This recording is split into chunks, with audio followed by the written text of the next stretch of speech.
Yo les potes, c'est Spanox, j'espère que vous allez bien. On se retrouve aujourd'hui pour une nouvelle vidéo, concernant le 11 d'Arsenal pour la saison 2019-2020. C'est un des clubs que vous m'avez fortement réclamé lors des précédents épisodes. D'ailleurs, n'hésitez pas à me noter dès à présent le club que vous voulez que je prenne pour la prochaine fois, pour la prochaine vidéo. Et on est parti avec les Gunners, let's go.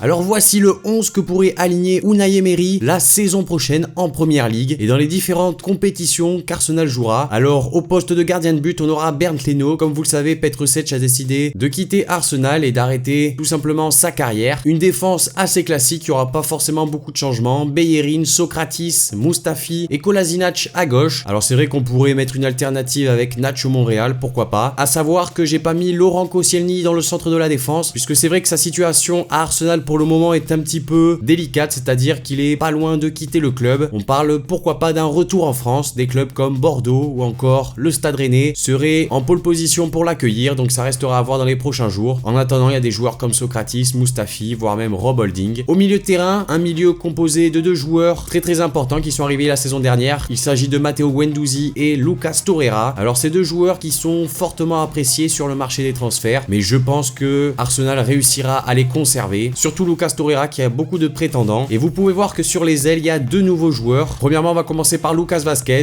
l'attaquant espagnol du Real Madrid. À l'heure où je vous tourne la vidéo, c'est pas encore fait, c'est pas encore signé, mais en tout cas, c'est très proche de l'être. Comme vous le savez, le Real Madrid a recruté pas mal de joueurs cet été, des joueurs comme Jovic, Hazard, Militao ou encore Ferland Mendy. Donc ça fait beaucoup d'argent dépensé. Ils sont obligés de dégraisser un peu leur équipe. Et malgré que Zizou apprécie énormément Lucas Vazquez, c'est un joueur qui va probablement quitter le Real et rejoindre pourquoi pas Arsenal, qui est un des clubs les plus intéressés et qui serait capable également de mettre 32 millions d'euros sur la table. Donc il y a de fortes chances de voir Lucas Vazquez arriver en Première Ligue sous les ordres de Unai Emery. Et vous pouvez voir que du côté gauche, on a Yassine Brahimi, le joueur algérien du FC Porto. Alors c'est un très grand joueur qui est en fin de contrat avec le FC Porto et donc qui peut s'engager avec le club qu'il souhaite. C'est vrai qu'on avait parlé d'un retour en France avec pourquoi pas l'Olympique de Marseille, mais Arsenal reste quand même une alternative très intéressante je pense pour lui, puisque Arsenal reste quand même le dernier finaliste de l'Europa League. Certes, ils ont perdu contre Chelsea, mais ils ont fait un beau parcours. Ça reste un club très intéressant, un des grands clubs de Première Ligue. Donc je pense que pour lui, ce serait vraiment un beau challenge. Et dans le duo de l'attaque, on ne bouge pas. Lacazette, Aubameyang. Alors c'est vrai qu'on a eu pas mal de rumeurs de Lacazette du côté de l'Atlético Madrid. En effet, c'est possible pour pallier, pourquoi pas, au départ de Griezmann, probablement vers le Barça. Je pense que les dirigeants d'Arsenal vont tout faire pour le conserver, puisque franchement, cette paire d'attaquants a été vraiment très prolifique la saison dernière. Ça a été vraiment le point fort de l'équipe. Ils ont trouvé un duo assez complémentaire qui aimait jouer ensemble et qui réussissait à être très dangereux pour les défenses adverses. Donc je pense que ce serait vraiment une très mauvaise idée que de les laisser partir pour une grosse somme. Je pense qu'il faut les conserver et qu'il faut bâtir une équipe autour d'eux. C'est deux joueurs très intéressants et très importants pour l'attaque d'Arsenal. J'avais également envie de vous parler de plusieurs autres joueurs, notamment Wilfried Zaha, qui est un des joueurs fortement appréciés du côté d'Arsenal. Lui également aimerait rejoindre le club des Gunners, mais c'est un petit peu compliqué puisque son club de Crystal Palace demande une somme assez importante pour lui. On parle de 90 millions d'euros pour ce joueur ivoirien. À savoir qu'Arsenal serait prêt à payer 45 millions d'euros. Donc pour le moment, les deux clubs ne s'entendent pas trop. À ce que j'ai pu lire dans la presse, c'est vrai que Wilfried Zaha est en train de faire le maximum pour rejoindre Arsenal. Mais c'est vrai que ça paraît compliqué, sachant qu'à son poste, il y a notamment Lucas Vazquez qui a été plus simple, ou en tout cas qui sera plus simple à faire venir. Je voulais également vous parler du latéral du Celtic, Tierney, qui est un latéral assez jeune, 22 ans, qui pourrait venir concurrencer Kolasinac, puisqu'on sait également que Nacho Monreal est assez vieux. Il faut commencer à préparer l'avenir. Et un joueur comme Tierney, 15 millions d'euros, ce serait assez intéressant. Certes, c'est un peu cher pour un joueur qu'on ne connaît pas beaucoup, mais pourquoi pas. Et la dernière rumeur, c'est celle de Nabil Fekir. Alors, je voulais vous en parler rapidement, puisque bon, Nabil Fekir avait décidé de rester à Lyon la saison dernière, malgré une forte envie du côté de Liverpool de le recruter. Et cette saison, c'est bien possible également qu'il reste. Olas a dit qu'il n'était pas obligé de vendre, donc ce sera à Fekir de faire le choix, soit de quitter Lyon, soit de rester dans son club de cœur. En tout cas, Arsenal serait prêt à mettre une somme autour des 35 millions d'euros pour l'arracher à Jean-Mimi, à voir si le joueur est emballé par le projet.